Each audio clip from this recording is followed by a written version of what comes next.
everyone and welcome back to my channel. For today's video, I am doing my May wrap-up. So I read a total of 25 books and 4 of them were rereads, 7 of them were physical books, but if I'm including the rereads, I read 11 physical books, which is so great. I'm so happy with that. Yeah, so let's just get into the wrap-up. So after rereading the After series in April, it kind of made me want to reread a lot of my old favorites. So for some reason, I kind of started my month out just rereading a bunch of my old favorites. So I first started with Real by Katie Evans. I read this back in 2013 and hadn't read it since. So I just kind of wanted to reread Remy and Brooke's story. So I reread this one. I gave it 4 out of 5 stars. I kept the same rating as I did back when I first read it. I just love Remy and Brooke and their love story, and it's just so dang good. So if you are not familiar with Real, this follows Brooke, who is a I think she's like a sports therapist or something like that. I can't remember her exact title. And Remy is a boxer. Brooke is trying to find a job, and her cousin, I think, or her sister, brings her to this huge boxing match, and that's where she meets Remy, who is boxing that night, and he sees her in the crowd and he like immediately wants her and he offers her a job and they fall in love. It's very over the top, dramatic, so good. I love this series so much.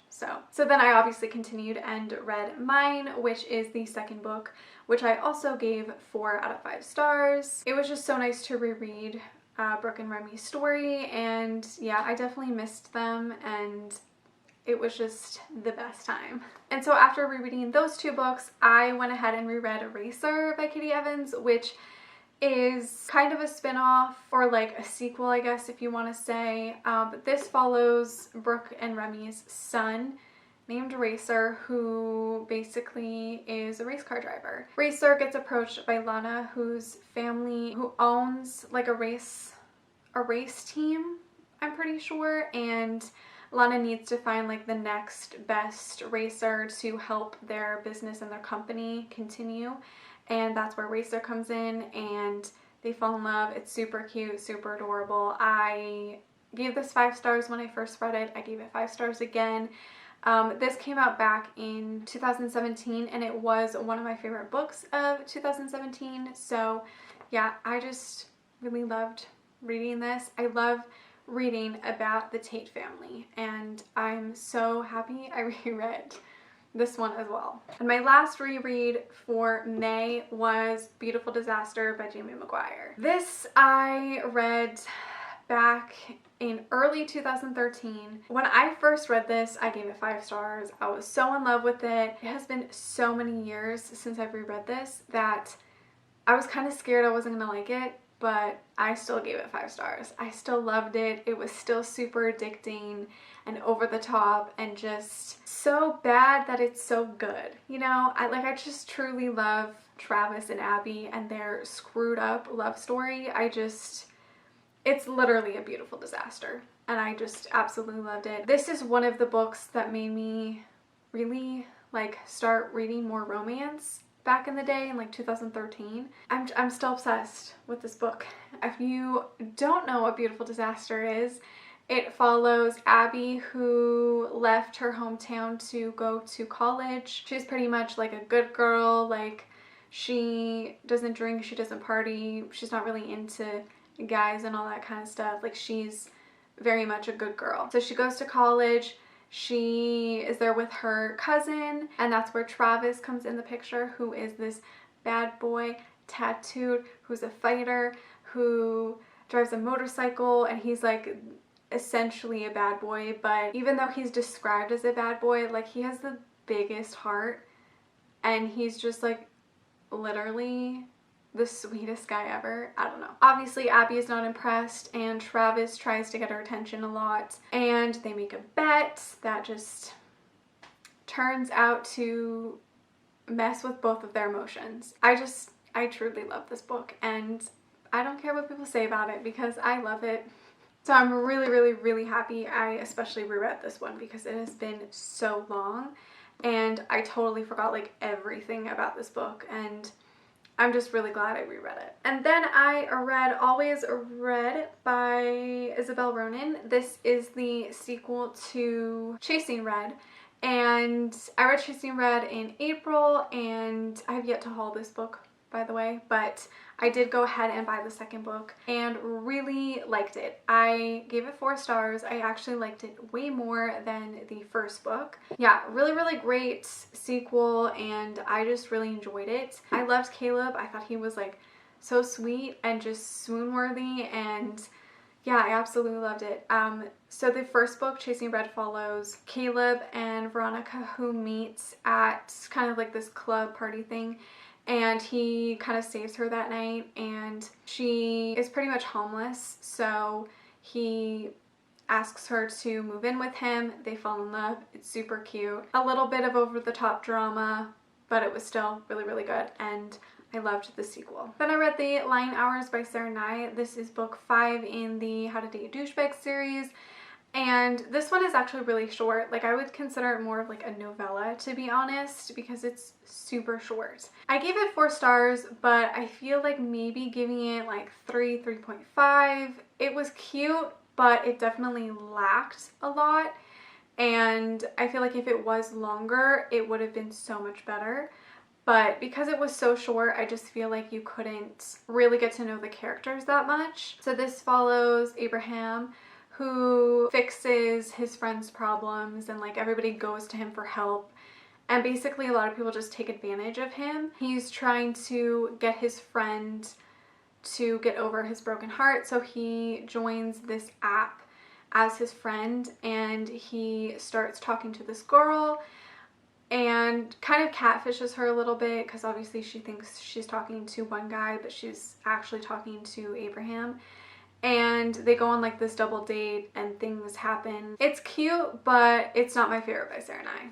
Then I read Beautiful Ever After by Georgia Cates. This is book 2 in the Beautiful Illusions duet. This I gave 4 to 5 stars. I liked it so much better than the first book. Definitely a solid sequel and finale. I loved the romance more in this one and just the overall story. I loved how other characters from Georgia Cates' other books made appearances, which was really cool. Definitely loved that. Yeah, I really, really loved the second book. Then I read the entire Merciless series by Willow Winters. So the first book is Merciless, which I gave 3 out of 5 stars. The second book is Heartless, which I also gave 3 out of 5 stars. Breathless is book 3, and Endless is book 4, which I all gave 3 out of 5 stars. This follows like a crime family. Aria is the daughter of one of the crime families, and she gets abducted by this guy named Carter Cross, who basically like uses her to start this war between families. I liked it, but I do feel like there was something missing. I feel like maybe I didn't really love the characters that much or the story, but like I still thought it was good and entertaining, but it's not something that I find super memorable or that I would reread. Like, I liked it, but it definitely lacked some things for me. I don't know. It was alright and it was something different. It just didn't fully do it for me. Also read another book I've yet to haul, and that is The Bright Test by Helen Huang. This came out in May, and I gave this 4 out of 5 stars. It was super cute. I really loved it. I like almost wanted to give it a 5, but I just felt like the end was a little like long. The last little bit felt like really long and like stretched out, and like it didn't need to be. But other than that, it was so cute. I really loved it. This follows Kai, who is autistic, and his mother kind of wants him to find a wife, get married, you know, like finally settle down, and he just doesn't, he's not really interested. He doesn't really feel feelings, he doesn't really feel love. His mother basically finds our female character, Esme, to kind of seduce him, make him fall in love with her, and like they'll get married and live happily ever after. So Esme goes to meet Kai like expecting that, you know, he's going to be interested in this, and he's not. So she's trying to get to know him, yet also make him fall in love with her, and she's falling in love with him, and it's super cute and just so great, and I really loved it. And if you haven't read this yet, pick it up. It's just so flippin' good. Then I read Intercepted by Alexa Martin. This I gave 3 out of 5 stars. I liked it. I think it was cute, and it was definitely very swoon-worthy, but I didn't really like the female character that much. There was just something about her that I didn't really like. And I also found like sometimes she would have tangents with her friends that like I kind of skimmed through, because it's like I don't really care about like all this like drama talk stuff. And this follows Marley, who is a girlfriend of a NFL player, and she's been his girlfriend for like years and years, and they're still not engaged or married, and she's like hoping that that will come soon. Basically, she finds out that he has been cheating on her for like years, so she immediately breaks it off. And our male character Gavin is someone from Marley's past. When her and her boyfriend like were on a break, she hooked up with Gavin, and it was like a one-night stand, and now he is playing on her now ex-boyfriend's team, and so like it made it a little bit awkward at first. Now that she's broken up with her boyfriend, her and Gavin kind of get closer. Yeah, I liked it. I thought it was entertaining though, and definitely swoon-worthy, but I just didn't love it as much as I'd hoped. Then I went ahead and read Meet Cute by Helena Hunting. This is her newest standalone, and this I gave 3.5 out of 5 stars, almost a 4.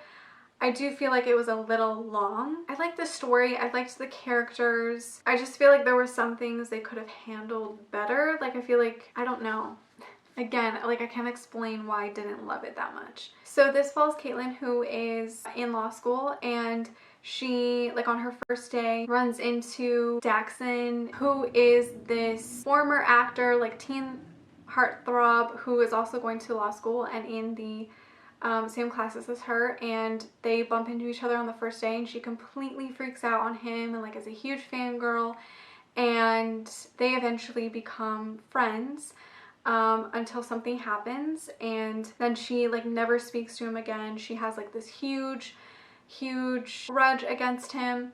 Now years later, they're both lawyers in different firms for different things. His family goes to her firm to help with will and to update their will, and then his parents pass away, and he basically needs help raising his younger sister and also with the financial things, and that's kind of where Caitlin comes in, and they slowly start up a friendship again and fall in love. It is super cute and very heartwarming and a little heavy, and I did like that aspect. I don't know, felt like something was missing. Maybe it was a little too long, but I also felt like the length was right.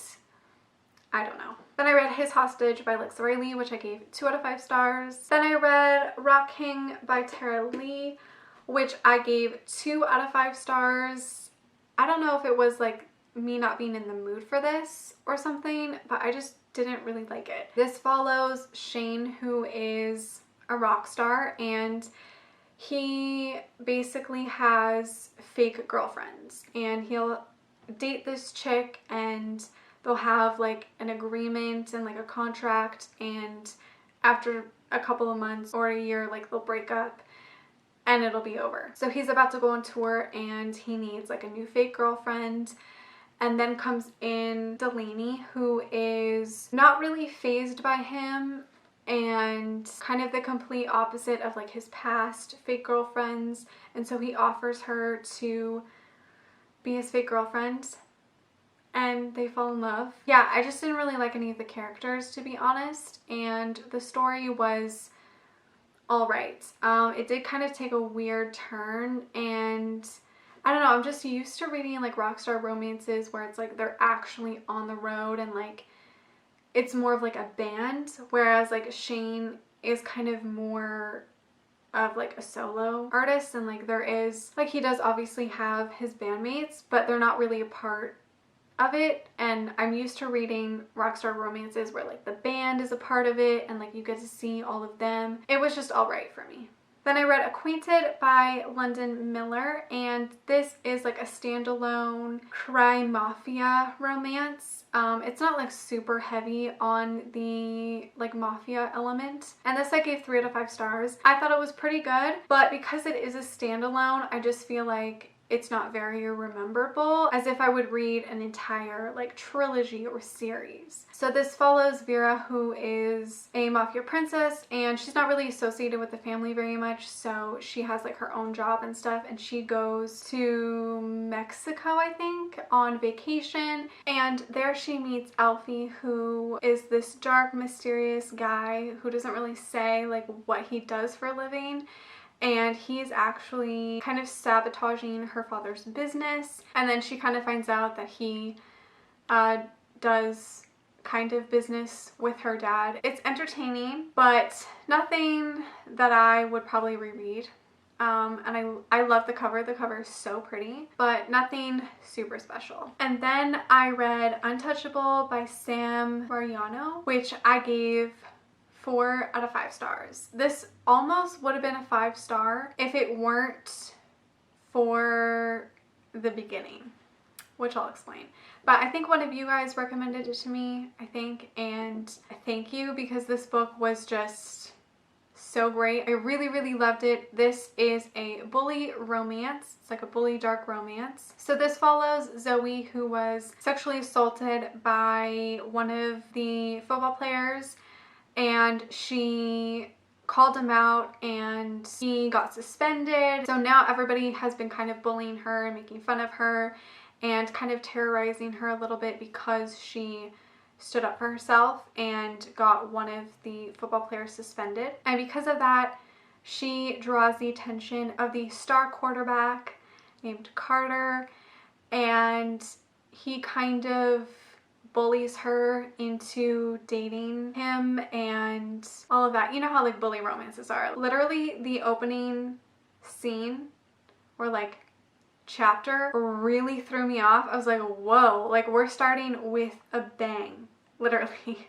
I would say definitely triggers for sexual assault, especially in the opening scene. He basically forces her to give him a blowjob. It threw me off, and I was kind of a little uncomfortable with it, especially because that's like literally how the book starts, and I'm like, okay. And I like almost was ready to stop and like DNF it, but I went ahead and continued reading because I was like, I'm gonna give this a fair shot. And I ended up really, really liking it, and I kind of reread a little bit of it like here and there. It was definitely a solid read, a great bully romance. I really liked it. Just be wary of the first like opening kind of scene.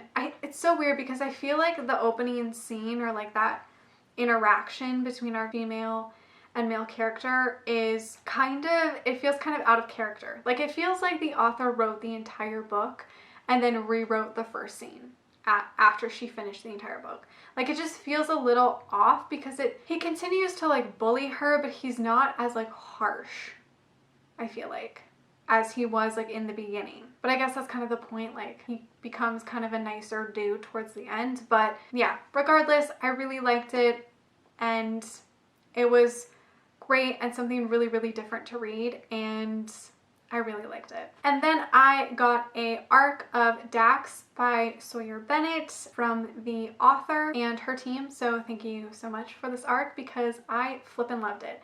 So this actually is not out till July 9th. But I received my arc and I literally read it the day I got my arc because I just really, really wanted to read it. I love this series so much. So this is book 4 in the Arizona Vengeance series, and this I gave 4 to 5 stars. This follows obviously Dax, whose best friend has recently died. So he's kind of in the process of mourning that, and he runs into Reagan, who was his best friend's little sister, and she's also mourning with the loss, and she has kind of a secret that she's holding on to, and she kind of needs help with something, and the only way she can really get that help is to get married. So Dax suggests that they get married. Super cute. I really loved it. Yeah, just another solid hockey romance from Sawyer Bennett, and just overall really, really good. And you should definitely check this out for July. Then I read Fear Me by B.B. Reed. This is book 1 in the Broken Love series. And this is another bully romance. I was kind of in the mood for bully romances after I read Untouchable. So if you have any more recommendations of bully romances, please leave them down below because I'm looking. So I read Fear Me and I gave it 3 out of 5 stars. I liked it. I liked the writing. I liked the characters. My only problem is that it became more of like a crime mystery murder situation that I just really wasn't feeling. Like, I understand it adds darkness to the character and like makes it more of like a darker bully romance, which is great, but I think it just threw me off and it wasn't something I wanted to read. I just wanted like the bully romance aspect. I didn't really care about the other things happening. This follows Kieran and Lake, who have been kind of enemies since they were kids, and he has been terrorizing her for forever. And he leaves for a little while and now he's back in town. He kind of starts terrorizing her again, but now that they're older, he obviously terrorizes her in a new way. There's like a group of side characters, and yeah, as I said, there's kind of a crime element that happens, and yeah, it was all right, like entertaining, and I definitely like the writing and I want to read more from this author, but I just wasn't fully in love with the story. I did go ahead and reread the second book, which is Fear You, which I also gave 3 out of 5 stars. I wanted to see how the story continued because the first book does end on a cliffhanger. I might continue the series. I might not. We'll see how I feel about it. Yeah, I mean, these were okay bully romances. They weren't the best, but I did like them. Then I went ahead and read The Unfunny Mooners by Christina Lauren. This is their newest standalone, and this I gave 4 out of 5 stars. I feel like I almost want to give it a 5, but I started this when it first came out, like on the 14th of May, and it took me like an entire week, or maybe like almost 2 weeks, to actually read it. I got like 50 pages in and I was like, I'm not really feeling this, like I don't know if I'm gonna like this. So I like set it down for like almost 2 weeks, and then I finally picked it up and still really, really liked it. But I do feel like because it took me so long to actually continue, that's why I'm not giving it full 5 stars. I didn't really like the beginning, honestly. It didn't really grab me.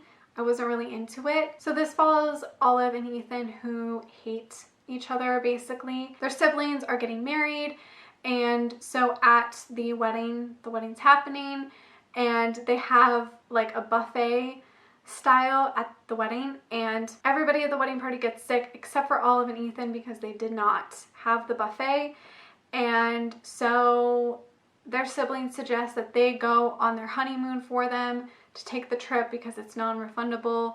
So they're like, just go on the trip. So Olive and Ethan both go on this trip, and they kind of have to pretend that they're married. Things happen, exes come in the picture, a boss comes in the picture, so they have to keep up the charade. It's cute, and I did like it. I think just because it took me so long to read, I didn't love it that much, but I still think it's super cute, and I did really, really like it. Then I read Passion on Park Avenue by Lauren Lane. This is her newest book, and this I gave 3 out of 5 stars. I liked it, but it's so short that it just felt too short, and I wanted more, and it just felt like something Lauren Lane has already kind of written before, which is fine because I like all of her books, but it's not my favorite by her. This follows Naomi, who is this successful businesswoman who has like a jewelry line. She grew up kind of poor, and her mother struggled a lot, and her mother passes away and signed her up to live in this apartment complex. Naomi is deciding if she wants to actually live there or just get rid of it because it is part of her past. She did live there once upon a time when she was younger with her mother, who was the housekeeper for for the family that owns that building.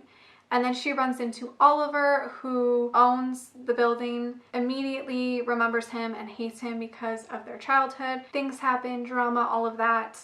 It was cute, and I liked the friend group, like Naomi's friend group. I thought they were really cute and great, and I'm excited to read the second book, which is about Claire. I'm really excited to read that one. And yeah, I liked it, but not my favorite by Lauren Lane. Then I decided to finally finish the Sinners of Saints series by LJ Shen. So I read book 3, which is Scandalous, which I gave 3 out of 5 stars. This one was alright. Like, I'm not really a huge fan of this series. I think it's okay. Like, I don't really get the whole hype about it. I like it, and I think LJ Shen is super talented at writing. I just don't really like her characters that much, to be honest, and like her storylines, really. And this follows Trent, who is a single dad, and he is trying to raise his daughter, who doesn't really talk at all, and so he's trying to raise his daughter. And then comes in Eddie, who is this 18-year-old girl, is working for her father, who also works with Trent. She gets close to Trent to help her dad out, even though she like hates her dad. She falls in love with Trent and his kid, and yeah, if you love age gap romances, I highly recommend checking this one out because it does have a great age gap. I don't know, there's just something off that I like don't fully love this series or this book. I don't know, I can't explain it. And then the final book I read in May was Bane, which is book 4 in the Sinners of Saints series. And this one I gave 3 out of 5 stars as well. So this follows Bane, who is Eddie's ex-boyfriend / like best friend. He's like a chill surfer dude who is also like a really conniving businessman, and he wants to buy this property and he kind of needs help. So he goes to our female character Jessie, her father, to ask for his help in business, and he basically says, I'll give you money if you help my daughter out, because Jessie was raped and she is struggling to continue on with her life and to be the person she was before. And so her dad basically hires Bane to help her figure out who she is and to kind of move on. I liked the way that LJ Shen handles rape and sexual assault and that whole conversation. I really loved the way that she dealt with all of that in this book, and I think that was really important. And again, she writes really, really, really well. I just didn't really, I don't know, there's something about this series that like I'm not super in love with. I think maybe it's the male characters, or they just kind of seem all the same, but still like a solid romance. So those were all the books I read in May. I'm sorry if this wrap up is super long. I'm like losing my voice. I feel like every time I do a wrap up, I like lose my voice because I'm talking for so long. Let me know how many books you guys read in May and which one was your favorite. Thank you so much for watching. Make sure to give this video a like, subscribe, follow me on all my other social media, and I will see you guys in my next one. Bye.